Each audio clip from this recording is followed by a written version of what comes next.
أعوذ بالله السميع العليم من الشيطان الرجيم. بسم الله الرحمن الرحيم.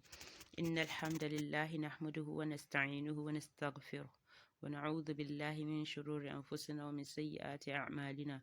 من يهده الله فلا مضل له ومن يضلل فلا هادي له، وأشهد أن لا إله إلا الله وأشهد أن محمدا عبده ورسوله. أما بعد، السلام عليكم ورحمة الله وبركاته.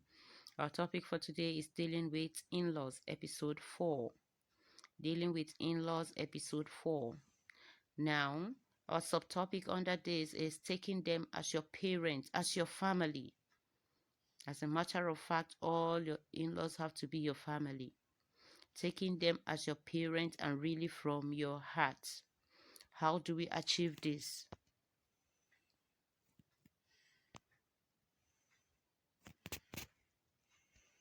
Now, steps to be able to accept them, to show that you have accepted them and you have taken the entire in-laws, even sister or brother in-laws, as your family. But most especially the parents of your husband, you have to take them as your family. Now, step number 1, do not compete. In our previous one of our previous episode, I told us about this competing. Our competition is much as women. I am one of these by Allah, and I am saying it. But we all have to take conscious efforts to work on ourselves. Don't compete. Tender your request honorably at the right time.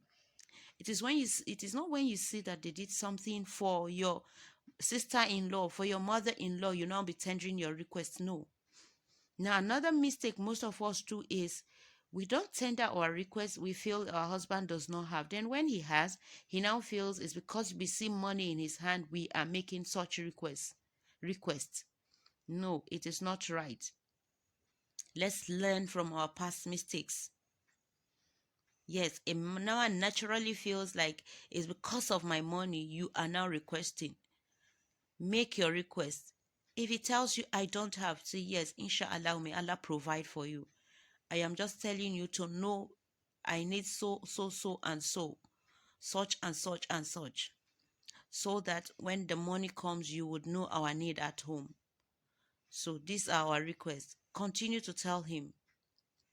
Now, it is not when you see, because when money comes, naturally the first person a man thinks of, especially a newlywed that is still attached to his family, is his family. He's not used to you. It takes a long time to learn to be together, for his heart to start accepting you gradually as part of his responsibility, as is one of his major responsibility. So you have to follow the step it need, the necessary step it need to be able to achieve it. Now, number 2, obey them from your heart. Please obey your mother-in-laws. Another big problem we all have is we feel they are not my husband. Why should they command me around? What? Are you being serious? They are more than your husband, whether you accept it or not.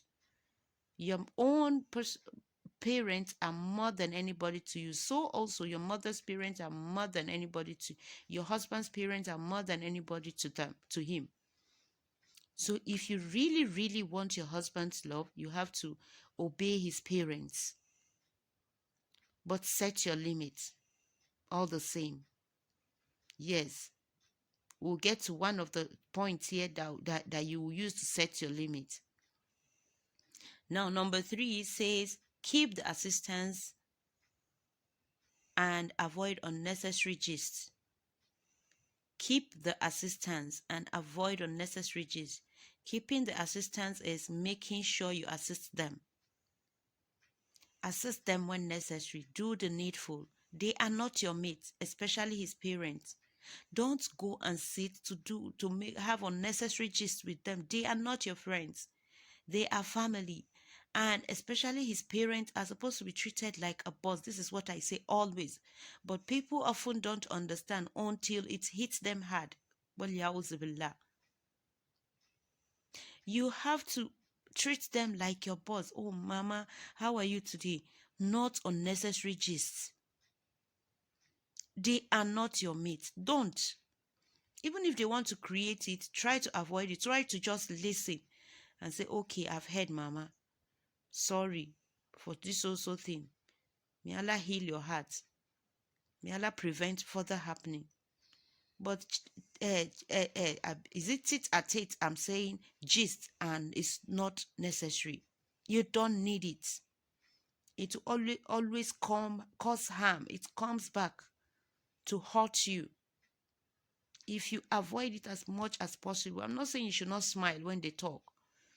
I'm not saying you should frown. No, that is not what I'm saying. Even in Islam, why will you sit to gist unnecessarily? Take your Quran and read, please.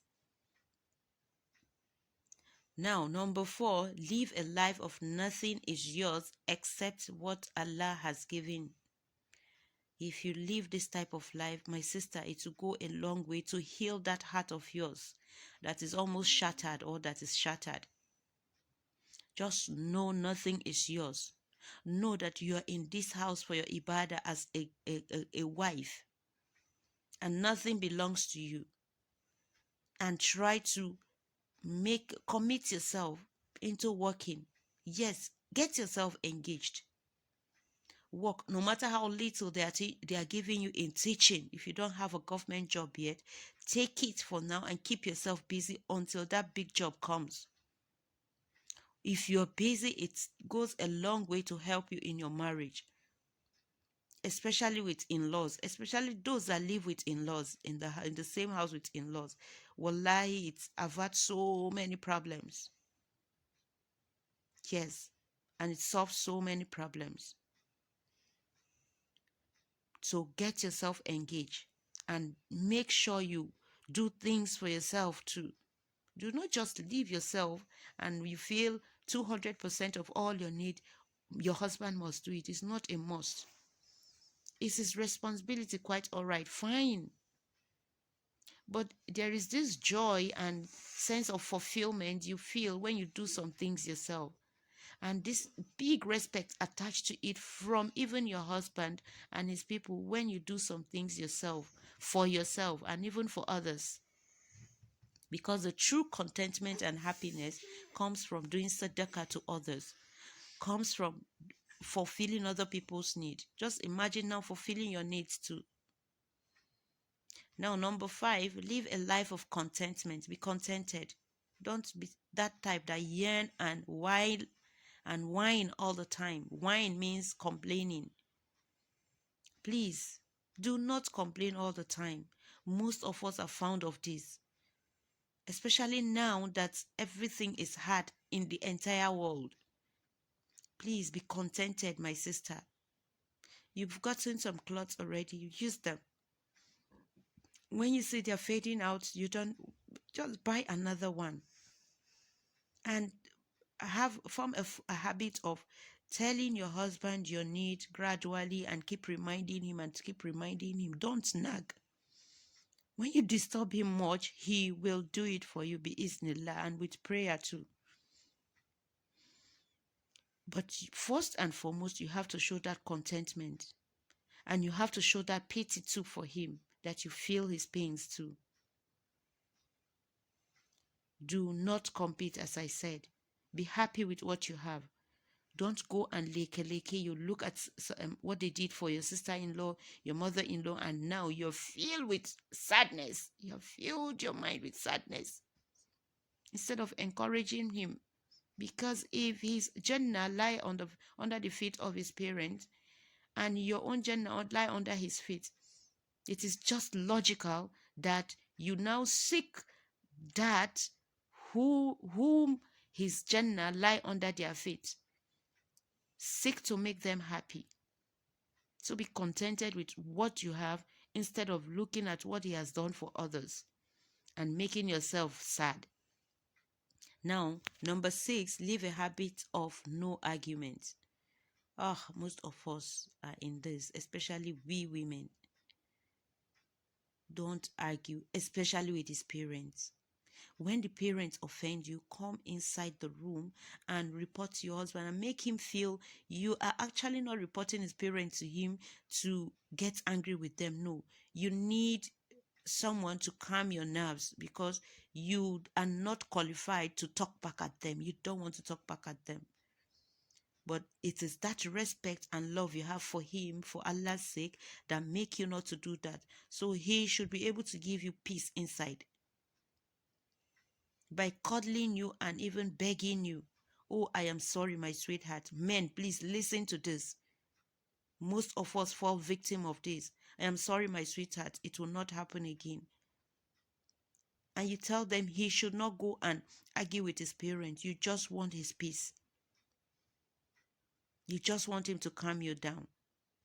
Now, number 7, never feel too cheated. Instead, leave everything for Allah and rather look for the lesson in it. Attach yourself more to Allah. Yes. Don't feel so cheated that you now fall off the line. You now fall off the rahmah of Allah, wanting to retaliate, especially from his parents. Wallahi, if you hold on to all these rules, bi-iznir Rahman, Allah will make things easy for us. Oh, you did so thing. I am very sorry, Mama. I am very sorry, Baba. Inshallah, I will change. Inshallah, I promise you it will not happen again. Now, the next says, lastly, love yourself, rest, do not overdo, wish every soul in that family good, and pray for everyone sincerely from your heart, no matter what. This is now the blessing of your children. If you do this sincerely from your heart, Allah will show you way. You will be able to avoid their problems. Now, that avoidance rule is very important too. Please play the avoidance rule. Avoid them. There are families that are actually very troublesome. Please avoid them. If it's too much call you're calling them that is causing you problem, identify the problem and try to work on it. It's not compulsory for you to call them every day. But if you're used to calling them every day and you're having problem with it, please reduce it gradually until you no longer call them. But make sure you say good things about them. Wish them well. Encourage your husband to do a lot of things to them. A lot of good things for them. Now, lastly here is be solely with Allah in Azkar with any stain without, it's supposed to be without, please, sorry, without any stain of shirk. Please, do not have stain of shirk. Don't go to Babalawo. My husband's people are disturbing me. You are just deceiving yourself. No Babalawo can heal you. It's only Allah that can heal you. Please try to get yourself healed and do the needful. Do not have stain of shirk. And insha'Allah, because when you engage yourself in shirk, you are driving away all the angels that are supposed to be protecting you from every harm. So please and please do not have any stain of shirk. Please, I am begging you, sisters.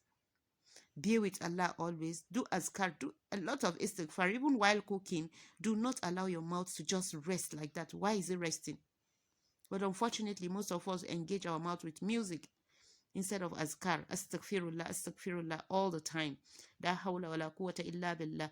La hawla wa la quwwata illa billah. As we are doing all those our chores. May Allah make this beneficial for all of us. May Allah use this as assistance to help our home, to help build our home, to restore that peace we seek for in our homes. May Allah bless our home. May Allah bless our children. May Allah bless everything that concerns us. For subhanaka Allahumma wa bihamdika ashhadu an la ilaha illa anta astaghfiruka wa atubu ilayk.